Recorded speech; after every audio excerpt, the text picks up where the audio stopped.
de l'Ouest Hurlant, le festival des cultures de l'imaginaire.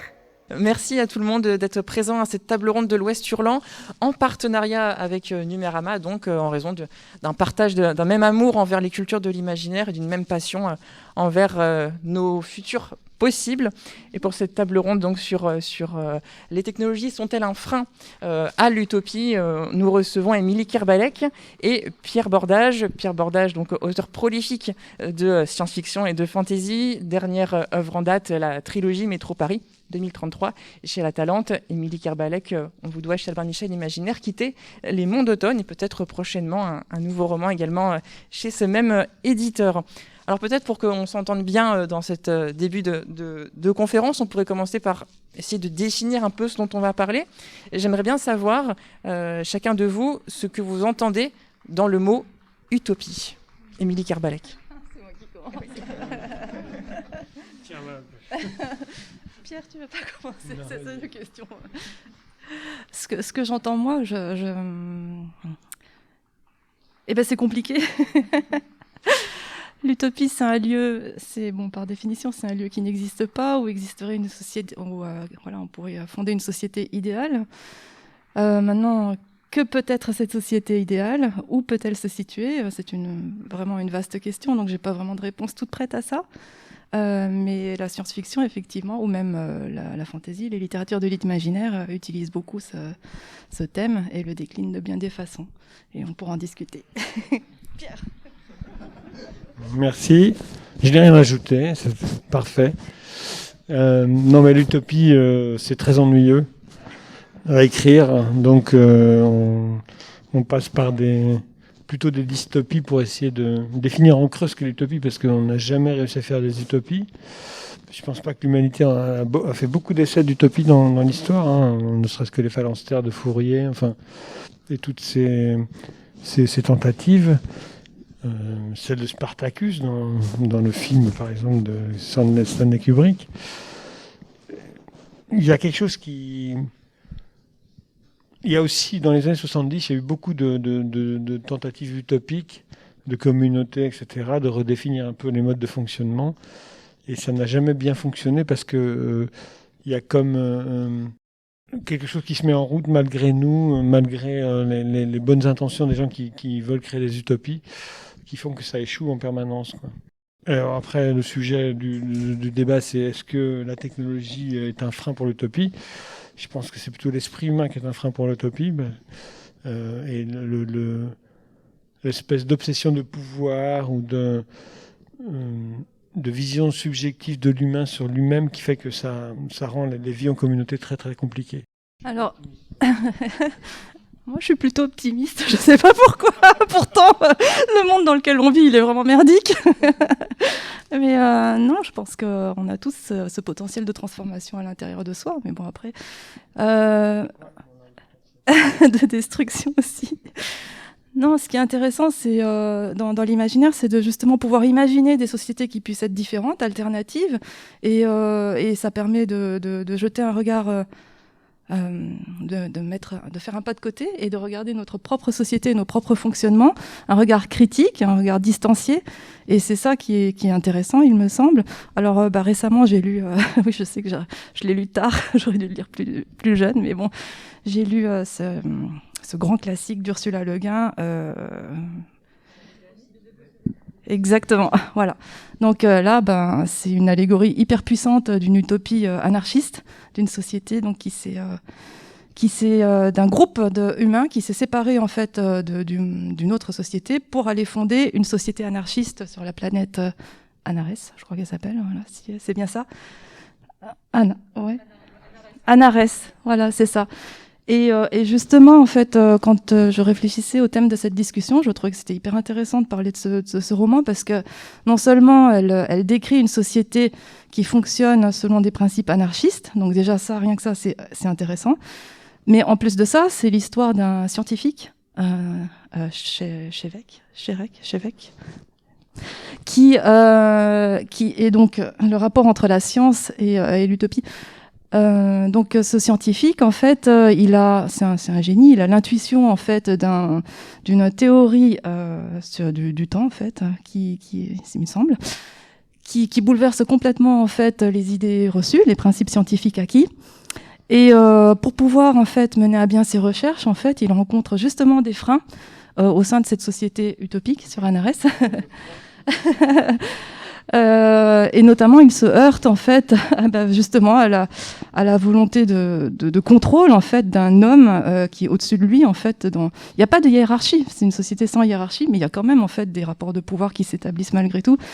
Donc, il se heurte à cet homme qui le bloque un petit peu, et donc il éprouve le besoin d'entrer en contact avec les gens de l'autre planète, Uras, pour pouvoir avancer justement en fait et développer sa théorie. Mais ce que ça montre, ce que cette histoire montre, c'est qu'en fait, la technologie, enfin le principe scientifique et la technologie en elle-même sont intéressantes, mais c'est la manière dont ça va être utilisé en fait par le collectif. Et il réalise, une fois qu'il est arrivé sur cette planète Uras, qui est en fait une sorte d'allégorie de notre société ultra-capitaliste, avec tous ses travers, etc., il se rend compte qu'en fait, il est manipulé, qu'on essaye de l'utiliser pour s'accaparer en fait cette théorie et qui va pouvoir nourrir une technologie de communication instantanée, lancible en fait. Et ces gens sur Uras, ils veulent cette techno, mais pourquoi ils la veulent ? Justement pour pouvoir accroître encore leur pouvoir et asseoir leur domination sur d'autres sociétés. C'est ça qu'ils veulent. Mais lui, Shrek, qui vient d'une société anarchiste, qui est profondément anarchiste dans sa manière de voir et de percevoir le monde, cette techno, il veut pas la garder pour lui, il veut pas la garder, il veut pas la donner non plus aux Urasti, je crois qu'on dit. Il veut la partager, et il faut la partager. Donc en fait, je vais un peu spoiler, mais je pense que tout le monde a lu le bouquin. Il y a que moi qui l'ai lu sur le tard. Il va offrir ce principe scientifique et cette technologie, il va l'offrir au reste de l'humanité. Voilà, il l'accapare pas pour lui. Et donc la question que ça pose, c'est la science, la technologie. Est-ce que c'est quelque chose de neutre ? Et comment, en fait, est-ce que ça peut être utilisé ? Comment est-ce que ça peut être un frein à l'utopie ? Ça va peut-être dépendre de la manière dont elle va être partagée ou pas. Si elle va être utilisée pour accroître notre pouvoir ou pas. Enfin, voilà, c'est toutes ces questions-là que ça soulève, je crois. Je vais préciser ma pensée par rapport à l'utopie. Le problème, c'est qu'on a tous une définition du bonheur. Et la définition du bonheur que chacun a n'est pas la même que celle de son voisin. Et donc, on aspire tous à un bonheur. Mais qu'est-ce que le bonheur ? Et c'est très compliqué de mettre des aspirations au bonheur ensemble parce qu'elles ne correspondent pas forcément. Donc, quand une utopie va se mettre en place, il y a forcément des désirs individuels qui vont se manifester et qui vont aller contre un peu le groupe ou contre d'autres désirs. Et ça va aboutir, je pense, peu à peu à des conflits. Donc voilà, c'est le fait que... Et je préfère ça parce que je pense que l'utopie a un côté extrêmement fascisant. C'est-à-dire c'est le bonheur pour tous, obligatoire, et ce qu'a tenté la Révolution française. Je pense que Robespierre a essayé de définir ce que c'est qu'un homme révolutionnaire, et donc tout le monde devait être dans le même moule, et on ne peut pas être dans le même moule. Et c'est ça le problème, c'est que c'est compliqué vraiment de mettre des humains ensemble, et la technologie complique encore plus les choses, parce qu'effectivement, elle peut être l'instrument de domination, usée à des fins négatives. Donc... c'est pour ça que je ne crois pas trop à l'utopie. Je crois plutôt à essayer de quoi, je ne sais pas quoi faire finalement. J'ai fait plein de tentatives de ma vie. J'ai essayé de faire partie de mouvements spirituels, de faire partie de communautés. J'ai essayé plein de choses et toutes se sont soldées par des échecs. Et ce qui m'a fait dire que finalement, on a tous un chemin individuel à mener et puis... qui ne correspond pas à celui des autres, et que je pense que s'il y a une recherche du bonheur à faire, c'est celle qui vous rend libre à l'intérieur. Et se rendre libre à l'intérieur, ça veut dire échapper à beaucoup de conditionnements, et échapper à beaucoup de conditionnements, c'est aussi... c'est risqué aussi, tu parles d'anarchie, dans le bouquin de Le Guin et tout ça, et l'anarchie, c'est aussi ça, c'est-à-dire suivre son chemin individuel et je veux dire, c'est compliqué parce que je veux pas dire ne pas tenir compte des autres, mais on ne peut pas tenir compte des autres, finalement. On ne peut pas, dans le fond de soi-même, on est solitaire, on ne peut pas tenir compte des autres. Je ne sais pas si ça fait très négatif ce que je dis, mais... Je ne le perçois pas comme négatif. Hein. Je pense que quelqu'un qui trouve son chemin de liberté intérieure, quel qu'il soit, est forcément une bénédiction pour les autres, d'une façon ou d'une autre. Ça veut dire qu'il n'a plus d'a priori, plus de conditionnement, plus de tout ça. Et être vraiment libre à l'intérieur, c'est vraiment la chose la plus intéressante je pense, l'aventure humaine la plus intéressante.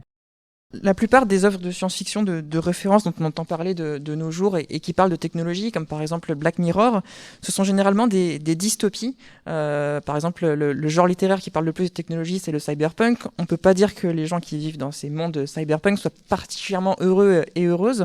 Pourquoi on associe à ce point des idées noires, des idées glauques, des idées de mal-vie aux technologies? Est-ce que c'est inhérent aux technologies ou est-ce que c'est une sorte d'angoisse qu'on auto-nourrit en permanence? Est-ce que par définition presque les technologies portent en eux la destruction de l'humanité? Je ne sais pas. Émilie Kervalec, les technologies sont-elles destructrices par définition de l'humanité? Est-ce que c'est pour ça qu'on a tant de dystopies quand on parle des technologies? Je pense pas. Je pense pas, mais jusqu'à récemment, je me disais qu'une technologie, c'était neutre et tout dépendait de la manière dont on allait l'utiliser. Et puis, je suis un peu revenue sur cette un peu idée reçue. Et je vais vous donner un exemple, parce que la plupart des technos, en fait, elles ont un usage qui peut être positif ou négatif. Par exemple, dans le domaine médical, une prothèse, par exemple, ça peut changer la vie de quelqu'un qui a perdu sa jambe dans un accident ou qui a perdu l'usage de... Voilà, ça peut vraiment bouleverser sa vie, améliorer ses conditions de vie. Mais cette même technologie peut être utilisée à des fins militaires pour accroître la puissance d'un soldat. Et là, voilà, ça va être destructeur. Bon, c'est un exemple un peu bateau. Mais je vais vous donner un exemple. C'est un truc que j'ai lu récemment d'une technologie. Et là, je me dis, en fait, c'est pas neutre. C'est pas si neutre que ça. Et donc, c'est la techno d'ensemencement des nuages. J'ai lu dans un article dans Epsilon, ce qui est un journal de vulgarisation scientifique. Ils sont rigolos, leurs articles. Et donc, ça parlait en fait de cette technologie qui a été mise au point, enfin, qui a été commencée par les Américains dans les années 49, apparemment, et qu'ils ont testé d'abord au Vietnam, pendant la guerre du Vietnam. Super cool. Donc, ils ont voulu faire pleuvoir pour pouvoir enliser le Viet Cong dans la gadoue, quoi, en quelque sorte. C'est sympa.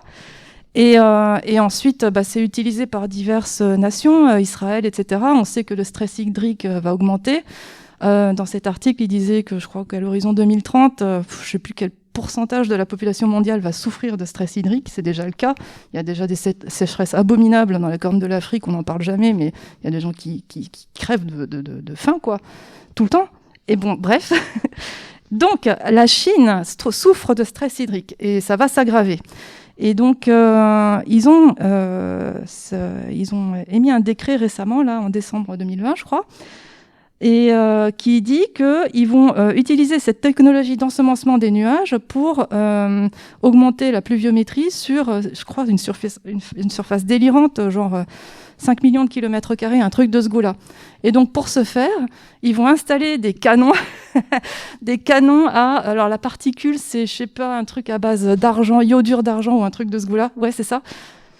OK. Donc, sur le plateau tibétain, donc c'est génial. Déjà, le Tibet, c'est la région autonome du Tibet, c'est un petit peu, en fait, une région qu'ils ont colonisée, quoi. Mais bon, passons. Donc, ils vont installer des canons à iodure d'argent pour les bazarder dans l'atmosphère.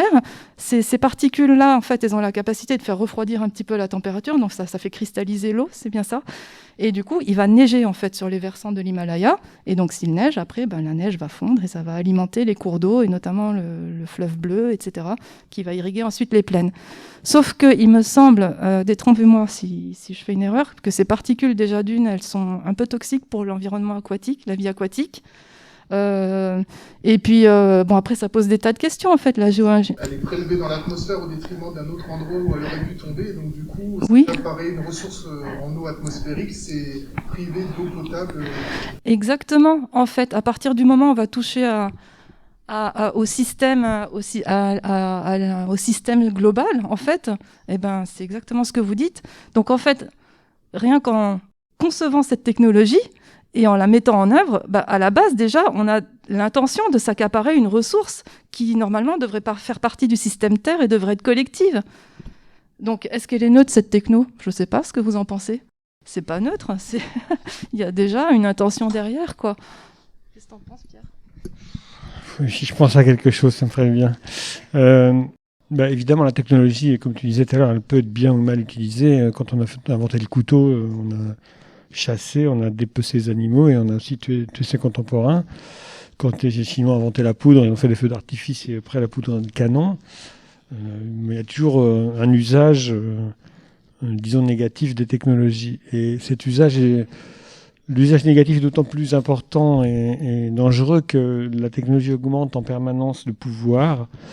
Là, on a de quoi vitrifier la Terre plusieurs fois et on en parle de plus en plus. Donc, la technologie, c'est rien. Enfin, c'est comme tu dis, ça peut servir à faire des prothèses et améliorer la vie des gens, et ça peut pourrir l'humanité complètement. Donc, c'est à nous d'en faire ce qu'on en veut.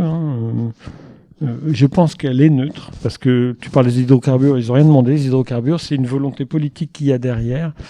C'est une volonté soit en usage agressif, soit en usage pacifique.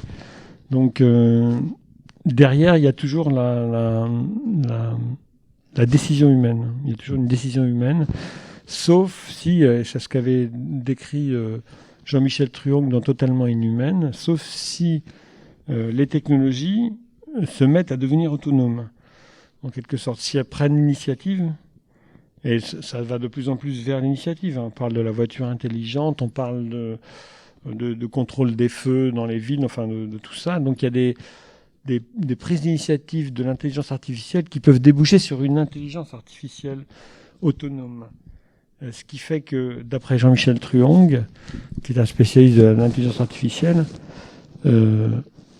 et auteur de SF par ailleurs, on aurait disons que la vie qui cherche à se prolonger pourrait passer sur le support silicium plutôt que le support organique, qui n'est pas fiable. Si la vie veut se prolonger indéfiniment, elle ne peut pas compter sur le support organique, parce que le support organique est mortel et périssable, et que les comportements humains sont assez dangereux. Donc, lui pense que l'intelligence artificielle la vie peut se prolonger par l'intelligence artificielle, parce qu'un système plus fiable. Ce que je ne souhaite pas, par ailleurs. Je ne souhaite pas du tout. J'ai la faiblesse de tenir à la vie organique. Donc voilà, on est là à ce stade c'est difficile de faire des prédictions sur l'avenir de l'humanité et sur l'avenir de la technologie. On ne sait pas ce qui va se passer exactement, mais je pense qu'on a un moment charnière où soit on décide de prendre le contrôle des choses et pour le mieux de l'humanité, qui n'est pas le cas pour l'instant, soit on se laisse bouffer totalement par la technologie. C'est ce qu'on voit dans Terminator et dans certains films qui annoncent ça. Donc, il y a des décisions urgentes à prendre, comme les urgences climatiques, et comme toutes les urgences d'ailleurs, mais on ne prend pas les décisions parce qu'il y a simplement des rivalités entre groupes humains. Et après aussi, on peut peut-être questionner la manière dont sont produits les connaissances et les savoirs, en fait. Parce que j'ai l'impression que... Je ne suis pas scientifique, mais vu de l'extérieur, j'ai l'impression que les mecs, ils bossent dans leur labo... Enfin, les mecs et les filles, ils bossent dans leur labo, ils sont complètement cloisonnés, ils font leur truc, alors ils vont inventer des trucs complètement délirants, comme par exemple, ils vont manipuler des cellules souches de je ne sais plus quelle, d'une grenouille, je crois, enfin, je ne sais plus, des têtards peut-être. Ils vont inventer des biobots, tu sais, les petits robots... les Xenobots, voilà. Tu te dis, mais bon, ok, d'accord, génial. Et après, si ça s'échappe dans la nature. Mais tant que tu es dans ton laboratoire et que tu es comme ça, la tête dans le guidon, finalement, tu réfléchis même pas aux conséquences de ce que tu es en train de faire. Est-ce qu'il ne faudrait pas... Enfin, de toute façon, c'est une discussion qui existe depuis déjà quelques années. Il y a des scientifiques et des philosophes des sciences, etc., des acteurs de la société qui remettent en question justement le fonctionnement de la recherche, où chaque discipline cloisonnée, l'une comme ça, peut produire des choses qui peuvent paraître formidables comme ça, quand c'est dans un monde abstrait. Mais est-ce que voilà, appliqué à la réalité humaine, à la collectivité humaine, quel sens ça, quoi ? Donc de plus en plus, on réfléchit à la manière dont les différentes disciplines peuvent s'agencer à une manière de produire des connaissances qui soient transdisciplinaires, interdisciplinaires, etc. Et je crois que c'est important justement de remettre ça en question, mais c'est assez récent, il me semble. Je ne sais pas. Est-ce qu'il y a des scientifiques dans l'Assemblée qui connaissent un petit peu ? Qu'est-ce que vous en pensez ? justement. Bonjour. Alors, une petite précision, je ne suis pas directement scientifique, mais je travaille dans la vulgarisation scientifique depuis 10 ans. Et j'ai été président d'une association qui s'appelle Hack Your Research. Auparavant, c'était Hack Your PhD. Donc, on a beaucoup travaillé depuis 2013 sur le fonctionnement de la recherche, et notamment ce qu'on appelle la science ouverte, c'est-à-dire davantage d'interdisciplinarité, comme vous le disiez. Et donc, déjà, il y a des freins économiques à l'interdisciplinarité, et donc au fait de pouvoir regarder ce que d'autres disciplines font, d'autres pratiques, etc. Ces freins économiques, ils ont trait à la publication scientifique. Donc tout simplement, chaque année en France, les universités dépensent environ 80 millions d'euros pour des abonnements à des revues spécialisées. Et en fait, le mécanisme est souvent le suivant, c'est-à-dire que des gens en recherche publique, donc fondamentale généralement, vont donner le fruit de leur travail à des éditeurs gratuitement, et ensuite, ces éditeurs le font payer. Voilà, je laisse ça un petit peu... Voilà. Donc rien que ça, en fait, c'est déjà un frein à l'interdisciplinarité. Et donc quand on veut accéder à un article scientifique aujourd'hui sur Internet, ça coûte entre 20, 30, 35, 40 dollars pour pouvoir avoir accès à des recherches qui sont financées publiquement dans les pays. Donc déjà, rien que ça, c'est un frein. Ensuite, j'ai envie de dire tout bêtement que beaucoup de gens en recherche fondamentale s'en fichent des applications parce que c'est pas leur travail. C'est ça, c'est un peu un problème en fait. Ça dépend des disciplines, parce qu'il y a des gens qui vont te dire de toute façon, ce que je peux faire est très théorique, très contrôlé, et par contre, le côté créature qui s'échappe du laboratoire et qui arrive dans la nature, ça c'est très contrôlé dans le sens où il y a des comités d'éthique, il y a des règles de sécurité, il y a en fonction des substances ou des agents pathogènes avec lesquels on travaille. Si on pense à des choses comme travailler sur des virus, etc. Ça, c'est très sécurisé. Ça, c'est très contrôlé, en général, en Occident en tout cas. Donc, là, le risque de laisser s'échapper des choses de la boîte, on peut y penser, bien sûr, mais on n'est pas les seuls à avoir pensé depuis un point de vue extérieur à la recherche. C'est quelque chose qui est déjà pensé. Mais sur le fait d'anticiper ce que peut devenir une recherche, je pense qu'il ne faut pas confondre les rôles. Je pense que ce n'est pas le même métier que de faire de la recherche scientifique fondamentale, que de faire de la recherche appliquée en se disant, bon, maintenant, on va commencer à réfléchir aux impacts. Et puis, il y a le niveau encore méta, c'est, bon, la cascade de conséquences partout dans la société. Ça, c'est encore un autre métier, de sociologue, d'anthropologue, enfin, c'est encore un autre... Et puis aussi, oui, il y a le côté de la décision. Comme vous le disiez, des technologies qui sont, neutres. Pour moi... Après, là, je passe à un point de vue plus personnel. J'identifie plus le monde tel qu'il est, qui est très difficilement accessible via notamment la recherche scientifique. Parce que nous, on a tous une perception biaisée du monde. On a une vision limitée, une audition limitée, une cognition limitée, etc. Et le monde tel qu'on le perçoit, avec tous nos biais, le monde tel qu'on voudrait qu'il soit, et là, dans ce cas-là, on peut mettre dans cette case-là l'utopie, dans nos imaginaires. Et donc, la recherche scientifique ne dit rien sur le monde tel qu'il faudrait qu'il soit. Enfin, le monde tel qu'on le souhaite, ça reste toujours des choix politiques. Voilà. Et c'est marrant ce que vous dites, parce que moi, j'ai discuté avec une chercheuse en génétique à l'université de Nantes qui travaillait sur des gènes, mélange de gènes caille et poulet. Et elle recherchait le moment où les gènes s'expriment. C'est une étude sur l'expression des gènes. Et au bout de la conversation, je lui demande à la dame, ça vous plairait de voir votre créature aboutie? Parce que pour l'instant, elle ne travaillait qu'au stade embryonnaire, ce que lui permet la législation, pas plus. Elle me dit oui, bien sûr. Oui, bien sûr, j'aimerais voir ma caille poulet de grandir et prendre corps.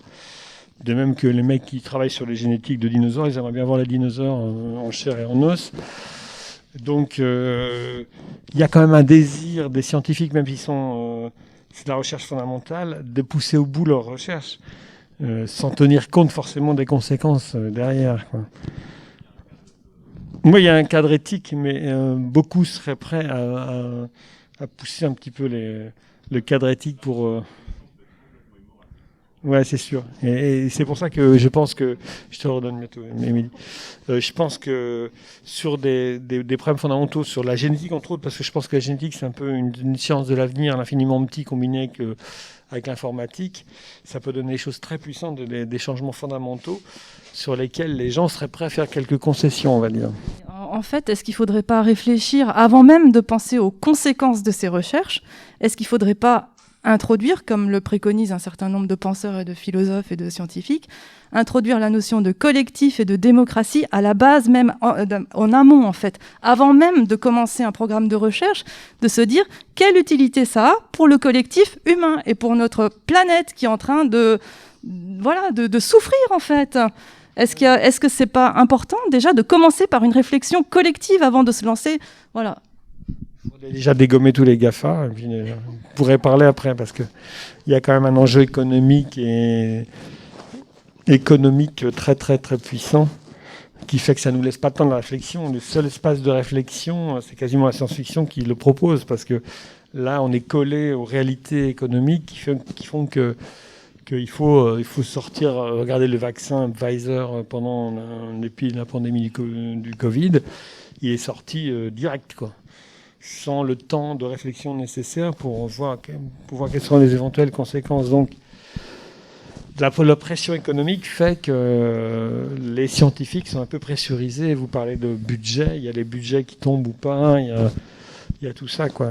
Tout ça est quand même très dépendant du monde économique. Et c'est un peu le drame, je pense.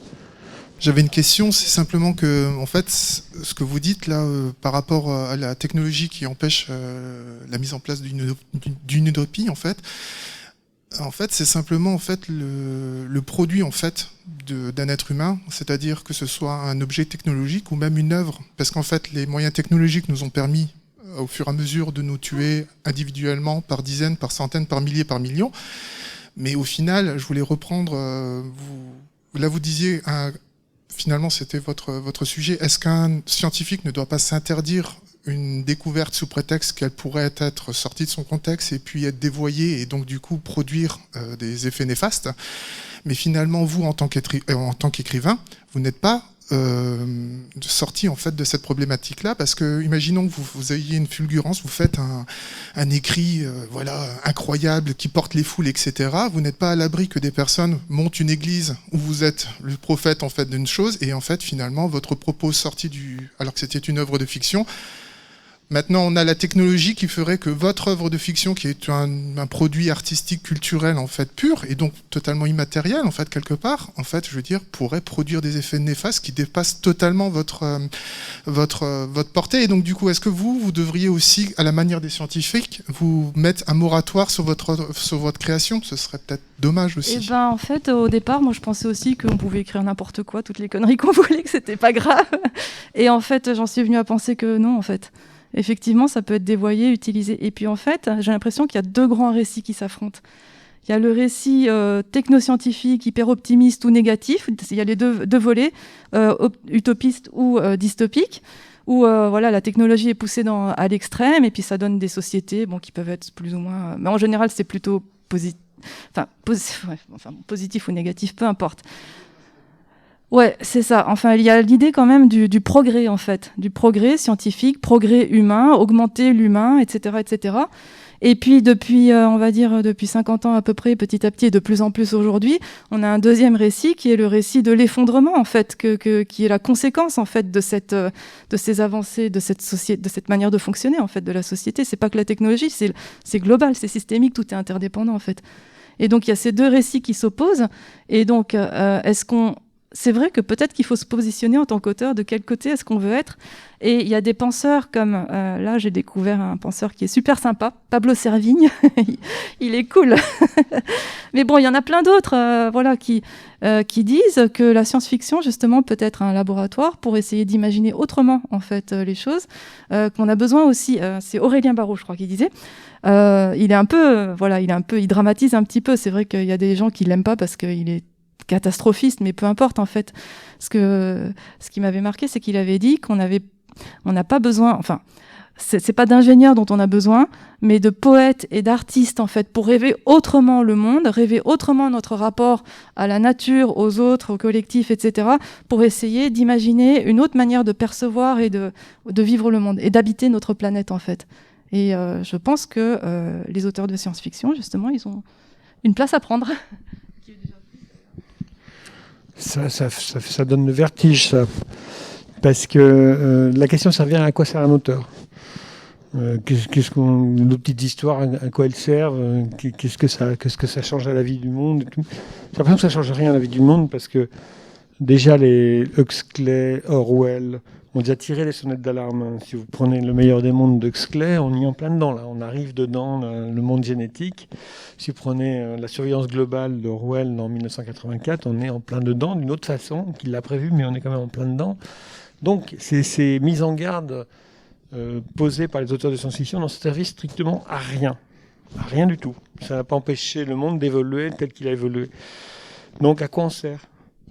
Est-ce qu'on ne serait pas plutôt des acclimateurs, des gens qui acclimatent le lecteur ou la population des lendemains plus difficiles, ce qui serait absolument horrible. En fait, c'est pas du tout ce qu'on a l'intention de faire, mais j'ai l'impression que ça sonne un peu comme ça, parce que par exemple, le post-apocalyptique est une description des pires des mondes détruits. Ça nous prépare quelque part à la destruction, à accepter. Alors, et si on a une vertu d'acceptation, de faire passer la pilule pour les lecteurs du futur, enfin au futur, ça fout les boules, quoi. C'est vraiment terrible, parce qu'on manque complètement notre... Alors, faut-il faire comme Becky Chambers, auteur qui amène du positif dans sa fiction, qui amène du bien-être dans sa fiction, parce que ça va préparer le monde au bien-être? Ou est-ce que aussi l'esthétique de la destruction ne prépare pas les gens au pire? Moi, j'avoue que je me pose la question, quoi. Et je me dis, d'abord, je ne voudrais jamais finir un livre sans ouvrir la porte à l'espoir à l'humanité, parce que finir en claquant la porte au nez de lecteurs, c'est vraiment terrible.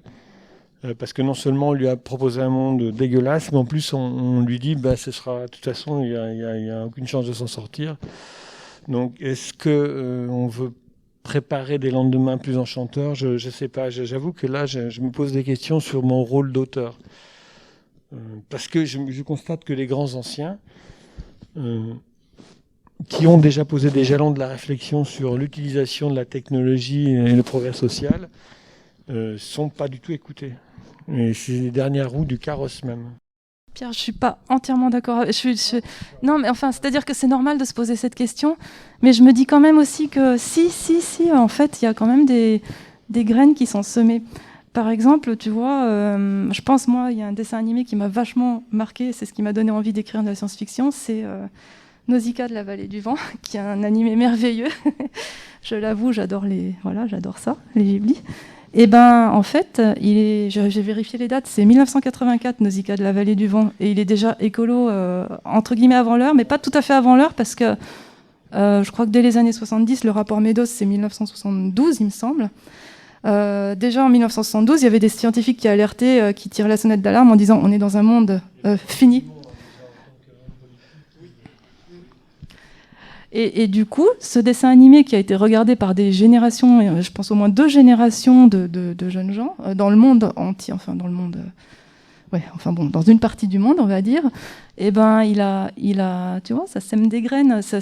On a des personnes, moi j'ai mes enfants, ils ont entre 13 et 23 ans, ils sont extrêmement sensibilisés à ces questions-là, de la représentation des diversités, de l'écologie, etc. C'est une génération qui a été nourrie en fait par ces récits aussi. Donc ça se fait pas comme ça en un clin d'œil, mais ça nourrit quand même.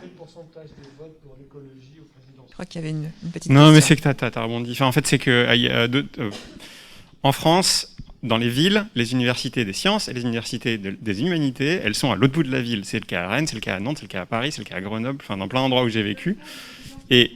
Mais non, mais c'est pas que ça. C'est qu'en fait, on veut empêcher les gens qui bossent sur la création des technologies de réfléchir à leur usage. Et je pense que c'est là où la science-fiction arrive et réfléchit à ces questions-là. Et c'est son rôle politique. Et moi, ça me rend triste quand Pierre, tu dis que ça n'est pas écouté, parce que c'est pas vrai en fait. Ces récits-là, ils permettent la politisation aussi de tout un tas de gens qui luttent. Simplement, ces personnes, elles sont pas dans des rôles de pouvoir décisionnaires, donc on est sur des rapports de force dans une société inégalitaire et capitaliste. Et je pense que, enfin voilà, du coup, tu as fini par compléter un des trucs que je voulais mettre en avant, et l'autre truc sur lequel je voulais revenir, c'est aussi dans les récits d'imaginaire, un des intérêts, c'est qu'on peut faire le tri dans les technologies qu'on a envie de potentiellement garder dans un futur qui nous intéresserait, et celles dont on voudrait plus mettre d'énergie à ce qu'elles existent, parce qu'en fait, une technologie, il faut qu'elle soit produite, il faut des usines, en fait, dans un monde industriel, en tout cas, il faut des usines, typiquement, et à un moment donné, on peut décider que ces usines, elles ne tournent pas dans une société démocratique. Nous, là, sur l'expérience de pensée qui était le bouquin de Bâtir aussi, on est parti du lave-linge. On s'est dit, tiens, les lave-linges, on aime bien, on veut garder ça. Qu'est-ce qu'il faut comme organisation sociale pour garder des lave-linges? Et en fait, cette pratique de pensée, là, pour moi, qui est de partir OK, imaginons cette technologie-là, elle nous semble désirable, elle nous rend la vie plus simple. Comment est-ce qu'on tire les fils pour imaginer? Parce que je veux dire, un lave-linge, c'est quand même... faut savoir fondre des pièces, faut de l'eau, faut de l'électricité. Enfin, c'est déjà pas une société complètement décroissante si on se dit qu'on va garder des lave-linges. Donc voilà, à un moment donné, bref, c'était pour ouvrir ça. Mais Pierre, vous parliez du post-apocalyptique, mais c'est vrai que dans la science-fiction, il y a cette tension entre des avenirs blindés de technologies comme le cyberpunk, ou inversement, où on détruit tout, il n'y a plus rien et plus de technologie du tout, comme le post-apocalyptique. Est-ce que ça ne signifie pas qu'il y a justement peut-être cette envie de se débarrasser d'une société, et que pour ça, la science-fiction utilise aussi des méthodes radicales pour essayer de proposer d'autres choses et de sortir justement peut-être de ces visions où c'est soit l'un, soit l'autre? Est-ce que la science-fiction a peut-être cette responsabilité, vous en parliez tous les deux tout à l'heure, de proposer peut-être d'autres choses, peut-être par exemple des avenirs un peu plus low-tech, qu'on voit encore pas beaucoup dans la science-fiction de nos jours? Est-ce que ça, c'est une responsabilité que la science-fiction a aujourd'hui pour se renouveler? Je ne sais pas si c'est des renouveaux vraiment, c'est le tabula rasa, quoi. C'est-à-dire, effectivement, on démolit tout pour tout reconstruire. Mais est-ce que les sociétés primitives ont été justes? Est-ce qu'elles ont été heureuses? Est-ce on n'en sait rien. Enfin, je veux dire, c'est pas parce qu'on régresse sur le plan technologique qu'on va s'améliorer d'un seul coup. Je pense qu'il faut se débarrasser vraiment de certains conditionnements religieux qui sont très très forts et qui, je pense, alors moi c'est une théorie que j'ai, mais on n'est pas obligé de la suivre, c'est que la science est établie sur la religion, d'une façon ou d'une autre. Sur la religion, entre autres la religion du livre, parce que déjà, c'est la religion qui a fait le boulot pour extirper de la conscience collective tout ce qui était connaissance des plantes, sorcières, bouteux, etc., pour les éliminer du jeu, parce qu'on a considéré que c'était que des résidus de superstition. La religion a fait tout le travail pour des lendemains meilleurs, des sortes de paradis proposés, et un éloignement de ce que c'est que l'humain, finalement. Et je pense que la science poursuit ce travail. De la même façon qu'on avait nos archevêques pendant la religion, on a nos scientifiques pendant la période industrielle, et ce sont ceux qui parlent à la télé, dont la bouche, dont la parole est d'or, comme Saint Jean bouche d'or. C'est-à-dire, voilà, on écoute ce qu'ils disent religieusement, c'est le cas de le dire. Et je me dis, mais on est dans le même fonctionnement, finalement. On est dans un fonctionnement qui promet des lendemains meilleurs, sauf qu'au lieu du miracle, ou au lieu du paradis, ça va être la technologie. Le nouveau paradis, c'est la technologie qui va tous nous amener du bonheur, d'où les GAFA et tous ces gens qui nous proposent tout ça. On va être gavé de bonheur finalement, on va pouvoir acheter le bonheur, on va consommer du bonheur et tout. Et finalement, il n'y a pas d'évolution, quoi. Il n'y a pas de remise en cause radicale de ce que c'est que le fonctionnement humain, quoi. Et alors la tentative de la le post-apocalyptique, c'est une sorte de ras-le-bol, quoi. C'est-à-dire on détruit tout et on recommence. On s'aperçoit que c'est pas mieux, mais ça fait du bien. Je reviens juste sur un truc que tu as dit au début. Tu as dit donc la religion, ça a séparé l'humain de lui-même ou quelque chose comme ça. Ouais. Donc en fait, il y a des penseurs qui se sont inspirés beaucoup des travaux des anthropologues, etc. Et voilà, il y a tout un mouvement de pensée en fait qui a réfléchi et qui est à la manière dont tout ça s'est installé en fait. Et donc j'ai lu récemment un bouquin qui s'appelle Entendre la Terre d'un géographe et orientaliste dont j'ai oublié le nom. Enfin, il y en a un des deux qui s'appelle Damien Desvilles et l'autre je sais plus. Donc entendre la Terre. Et donc ce géographe en fait a énormément vécu entre Occident et Orient. Et il a étudié en fait les différences fondamentales philosophiques de la manière de concevoir l'être en fait dans son rapport à la nature et à son milieu en Occident et en Orient. Et voilà ce qu'il dit. Il dit pour pouvoir inventer une science universelle, des principes physiques universels, etc., comme ça que la science va étudier, il a fallu d'abord inventer la notion de Dieu universel. Et ça, c'est quelque chose qui s'est fait il y a 13 000 ans. Ce Dieu universel, et notamment le Dieu chrétien, il est arrivé, les Romains l'ont adopté à un moment donné. Je ne sais plus quel est l'empereur. Ouais, il y a un empereur qui s'est converti, je sais plus comment il s'appelle. Ouais, Constantin, voilà. Mais avant, les Romains étaient païens. Et donc, en fait, donc il y a cette idée en fait qu'il existe des lois universelles complètement abstraites qui régissent le monde, qui s'est installée avec la religion chrétienne justement en Occident. Ensuite, il y a eu une révolution scientifique qui s'est produite autour du 15e, 16e siècle, avec notamment Descartes qui est arrivé en France et qui a dit que l'être humain était je pense donc je suis. Donc quelque part la pensée abstraite humaine, se définir en tant que sujet en dehors de son milieu, en dehors de la nature, en fait, était quelque chose qui devenait possible, qu'il l'a théorisé. Il a dit que l'homme était, je me souviens plus exactement des paroles, que l'homme était le maître et le possesseur de la nature, je crois, il me semble.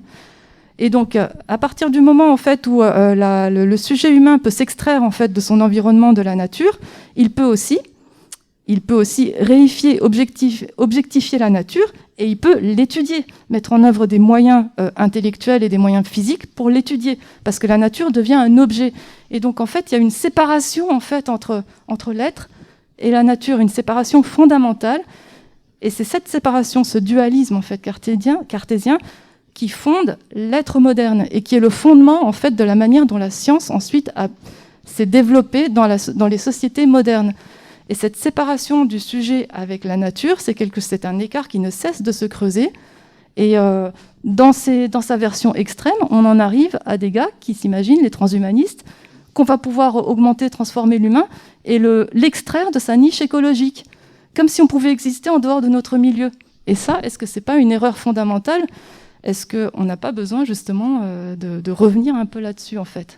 Je pense que cet épisode-là est décrit dans la Bible par l'histoire du chasseur et du cueilleur, c'est-à-dire Ésaü et Jacob. C'est-à-dire c'est le passage du nomadisme à la sédentarité. Et c'est du passage à la sédentarité qui fait que la nature devient l'objet, puisque la nature commence à être circonscrite dans des frontières. On commence à créer des frontières. Et donc on commence à vivre à côté de la nature, on commence à planifier. On commence à cultiver, on commence à engranger, à quantifier, et donc on crée des cités, on crée des pays, et du coup on n'est plus soi-même comme dans les sociétés chamaniques qui sont des gens qui sont dans la nature, quoi, qui vivent dans la nature et qui vivent directement l'expérience de la nature. Et effectivement, je pense que là il y a eu un hiatus, un schisme entre effectivement l'homme dans la nature et l'homme à côté de la nature. Je reste dans la Bible. Sur le lien technologie-dystopie, il y a aussi Caïn et Abel. Caïn, qui est le fondateur de la première ville où sont développées les techniques. Cette ville, elle porte le sceau du fratricide. Donc, dès le départ, en fait, la technologie, c'est l'accroissement de la violence et encore une fois, de la domination de la nature. Mais je pense que Dieu, le concept de Dieu passe à l'extérieur de nous d'un seul coup. Dieu c'est une sorte d'entité qui vit dans le lointain et qui gère toutes nos vies. Or, dans les civilisations nomades, on a une pléthore de divinités qui sont là tous les jours et qu'on expérimente tous les jours. Hein. Le soleil, la lune, etc., etc. Donc, d'un seul coup, le Dieu passe à l'extérieur de nous et nous regarde de haut et c'est comme si nous on était décollés aussi de notre véritable nature. Et le truc, c'est que est-ce que est-ce que c'est la science moderne, elle considère ces savoirs un petit peu entre guillemets primitifs, hein, parce que quand on dit primitif, c'est péjoratif, mais ces savoirs des sociétés qui fonctionnaient différemment, en fait, elle les méprise, en fait. Elle les considère comme inférieurs, en fait, alors qu'en fait, ces sociétés avaient établi peut-être une relation symbiotique avec la nature, qui englobait un petit peu tout, et qui, je sais plus ce que je voulais dire, mais mais est-ce que c'est pas dommage, en fait? J'ai un exemple de ça, je passe au micro après. J'ai un exemple de ça, c'est l'histoire du maïs. Le maïs est une plante qui n'a rien à faire dans nos régions, en théorie. C'est une plante tropicale. Et les sociétés américaines qui avaient cultivé le maïs avaient trouvé que le maïs, une maladie, je ne sais plus laquelle, qui se met dans le maïs souvent, est évitée par l'adjonction d'un haricot spécial qui protège le maïs et le maïs protège le haricot. Donc cette connaissance-là évite tout un tas de dépendements chimiques, de tout un tas de choses dégueulasses, pour faire des cultures qui se tiennent très bien et qui font un super maïs et des haricots délicieux. Et ça, c'est une connaissance dont on n'a pas du tout tenu compte, parce qu'il fallait, les sociétés agro-industrielles ont imposé leurs produits chimiques, etc., quoi. Pour le maïs et le haricot. Oui. Parce que je suis diététicienne nutritionniste, donc je connais un petit peu le sujet. Bon, pas le côté culture, mais maïs et haricots, en fait, sont deux végétaux qui sont complémentaires au niveau des acides aminés. Et ces sociétés qui n'avaient aucune connaissance de ce qu'est un acide aminé avaient empiriquement déduit leur connaissance. Ils avaient compris que quand on associait le maïs et le haricot, en fait, on avait une protéine complète qui permettait de maintenir un état de santé, on va dire, optimal, en fait. Et pourtant, elles n'avaient aucune technologie pour analyser, étudier les protéines, etc. Donc, oui, c'est un bon exemple, en fait. C'était juste pour revenir un petit peu sur la dichotomie entre homme, nature, et puis aussi revenir aux origines de ce qu'on appelle aujourd'hui les sciences, la recherche, les technologies, qui sont quand même pour moi des termes et donc des réalités aussi différentes derrière. J'ai lu il y a longtemps un livre qui documente un petit peu les origines de ce qu'on peut appeler les méthodes scientifiques. Donc ça, c'est un livre d'un astrophysicien italien qui s'appelle Carlo Rovelli et qui s'appelle Anaximandre de Milet, ou la naissance de la pensée scientifique. Donc c'était un disciple de Thalès, et 300 ans avant Jésus-Christ, il parlait de la Terre comme étant un cylindre qui flottait dans l'espace, et il avait l'hypothèse que l'humanité descendait des poissons. Déjà, c'était quand même extraordinaire, et que la pluie, en fait, était de l'eau venue de la mer sous l'action du soleil et qui est retombée ensuite sur les terres. Enfin bref, déjà des hypothèses extraordinaires, en avance sur leur temps. Alors, il les a écrites, et probablement qu'il y a d'autres gens qui l'ont pensé avant lui, mais la différence quand même majeure qu'il a pu établir, c'est on sort d'une explication dogmatique du monde pour aller essayer de faire des hypothèses qu'on va pouvoir tester, et on va essayer de déjà rien que sortir du dogme qu'on nous donne. Rien que cette petite démarche-là est porteuse de beaucoup de questionnements et de pistes. Ensuite, sur l'origine de la religion, il y a une BD qui est quand même qui fait 2 kilos, donc il faut vouloir la lire, mais elle s'appelle Et l'homme créa les dieux. Donc c'est tiré d'un essai d'un anthropologue qui s'appelle Pascal Boyer, qui a fait un grand succès en 2001. Et donc cette BD est sortie l'an dernier, et c'est une conversation, une nuit blanche en fait, avec un anthropologue sur pourquoi est-ce qu'il y a des religions, tout simplement. Donc voilà, c'est juste pour citer ces 2 super œuvres-là. Je n'ai pas d'action, donc c'est juste parce que j'ai beaucoup aimé ça. Et puis sur la dichotomie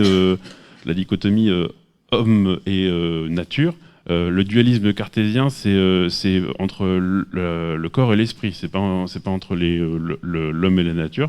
Et je voulais dire quand même, pour moi, ça date de bien avant ça. Et ça fait il y a 12 000 ans, justement avec l'agriculture et la sédentarisation, le fait de faire des stocks de grains, etc. Et dans le livre de Carlo Rovelli, il y a quelques passages qui montrent comment est-ce qu'en fait, la sédentarisation, le fait de se couper donc, du mode de vie chasseur-cueilleur, a changé la religion. Et enfin, je voudrais juste terminer pour faire les distinctions recherche, science et technologie. Souvent, on utilise un terme pour dire l'autre, etc. Enfin, on peut facilement les interchanger. Mais pour, en tout cas, les chercheurs et les chercheuses que je fréquente, la science, c'est très c'est très théorique. En fait, c'est un idéal. C'est un peu comme on parle d'une utopie. C'est un ensemble de connaissances. C'est très voilà. Ce que eux font, c'est pas de la science, c'est de la recherche. Ils font une grosse distinction tous là-dessus. Ensuite, sur le passage de la recherche à la technologie, on parle d'ingénieurs, on parle de genre on n'utilise pas technologiste plus que ça en français comme terme, mais assez souvent quand on parle de leurs intérêts économiques, on dit industriel. Et là, ça veut quand même dire quelque chose. Enfin, on parle du complexe militaro-industriel, la techno-industrie. Enfin, voilà, c'est la technoscience. Mais c'est des réalités quand même différentes. Je pense qu'il faut quand même le souligner. Voilà, c'était juste pour dire ça. On a encore le temps pour une réaction, une question, donc je vous en prie. Non, c'était pour revenir sur ce que vous avez dit juste avant. Avant, il y avait des archevêques, après, il y a eu des scientifiques. Je pense que vous faites peut-être allusion à la fin du 19e siècle, où en fait, tout était science, tout était raison, et tout ça, etc., issu de la pensée de Descartes, où l'homme n'était qu'un automate, en fait. Enfin, le vivant n'était qu'un automatisme biologique. Et en fait, je pensais plutôt que c'est un problème d'idéologie. Je voulais avoir votre sentiment là-dessus, puisqu'en fait, avant, les archevêques qui étaient les hommes de pouvoir pensaient que tout était moral et religion et déité et ce genre de choses. Après, les scientifiques sont venus en disant que tout était raison, et puis du coup, même avec cette approche-là, on a vu qu'il y avait des dérives, puisqu'ils ont réussi à justifier la place inférieure de la femme, le fait que les Noirs étaient forcément des personnes, des sous-êtres et tout ça, etc., avec tout un corpus d'arguments scientificaux un peu scabreux, etc., là-dessus. Puis après, finalement, à notre époque, on n'a plus d'archevêques qui parlent, on n'a plus tellement les scientifiques qui parlent, parce que c'est pas tellement eux qu'on voit. On voit tout un collège de personnes qui sont réputées experts, et on a beaucoup, en fait, experts, je mets ça entre guillemets, hein. Franchement, je le dis avec beaucoup de réticence, mais en fait, ce qu'on voit en fait sur nos chaînes d'infos en continu, c'est pas des scientifiques ou des archevêques, hein. Ça va être des éditorialistes et des économistes. Et finalement, on en revient toujours au problème que c'est l'idéologie en fait du moment en fait qui impose et là on reboucle avec le sujet de la conférence là, c'est que finalement cette idéologie conditionne ce que tu disais tout à l'heure, les financements, qui conditionne en fait finalement qu'est-ce qu'on recherche, et finalement qui conditionne qu'est-ce qu'on en fait, et du coup on revient à ce problème là. Je rebondis juste pour dire qu'effectivement, tout à l'heure on parlait de la présence des scientifiques dans la société, dans les médias, de manière générale, vu qu'on est dans une table ronde organisée par un média, les scientifiques, les vrais scientifiques entre guillemets, sont très peu présents sur le plateau télé. Ce sont beaucoup des experts avec de grosses guillemets, voilà, ou qui sont réputés pour avoir des connaissances en sciences, mais du coup ils parlent pour tout. Enfin, voilà. Je suis capable de dire moi-même, n'étant pas du tout scientifique, je pourrais dire certaines banalités que racontent les gens à la télévision, et ils en racontent beaucoup, quoi. Parce que sur la Covid, c'était spectaculaire, parce que personne n'était d'accord, et tout le monde défendait son bout de gras avec une conviction toute religieuse d'ailleurs. Et le spectacle était assez sidérant quand même, sur la connaissance scientifique de l'époque. Derrière, en fait, il y a des rapports de pouvoir. Il y a une société hiérarchisée avec des rapports de pouvoir, des personnes qui détiennent ce pouvoir et qui ont tout intérêt à ce qu'on maintienne un récit qui permet de consolider ce pouvoir. Et donc ce récit va se décliner de manière scientifique, etc. etc. quoi. Et c'est un peu ça le problème, parce qu'il nous mène droit dans le mur, en fait, j'ai l'impression. Donc voilà. Je pense pas qu'on ait le temps pour une nouvelle question ou réaction. Vous êtes un public très actif, donc un public parfait. Donc merci à vous d'avoir assisté à cette table ronde. Merci également à Pierre Bordage et à Émilie Kerbalek, avec qui vous pourrez continuer la discussion lors des séances de dédicace sur le festival sous le chapiteau par là-bas. Voilà, merci à vous.